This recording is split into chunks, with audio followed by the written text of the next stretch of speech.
मराठा आरक्षणाबाबत आणखी एक महत्त्वाची बातमी समोर आली आहे. राज्य सरकारने मराठा आरक्षणाचा मसुदा तयार केला आहे.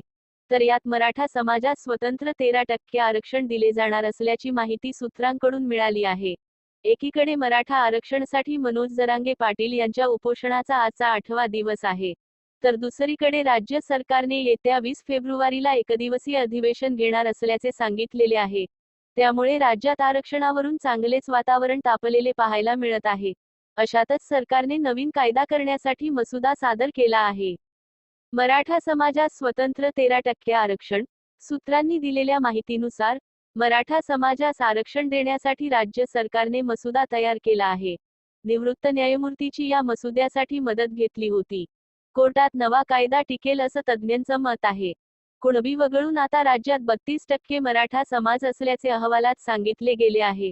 मराठा समाजाला 13% आरक्षण मिळणार आहे. आरक्षणाचा नवा कायदा पारित होणार. मराठा समाजाला आरक्षण मिळावे म्हणून राज्यभर सर्वेक्षण करण्यात आले. त्यानंतर सरकारकडे हा अहवाल माजी न्यायमूर्ती शुक्रे यांच्या अध्यक्षतेखाली सुपूर्द करण्यात आला. त्यामध्ये कुणबी वगळून 32% मराठा समाज असल्याची नोंद करण्यात आली आहे. जो नवीन मसुदा तयार करण्यात आलेला आहे तो कॅबिनेटमध्ये ठेवण्यात येईल. या मसुद्याला परवानगी मिळाल्यानंतर 20 तारखेला अधिवेशन बोलावले आहे.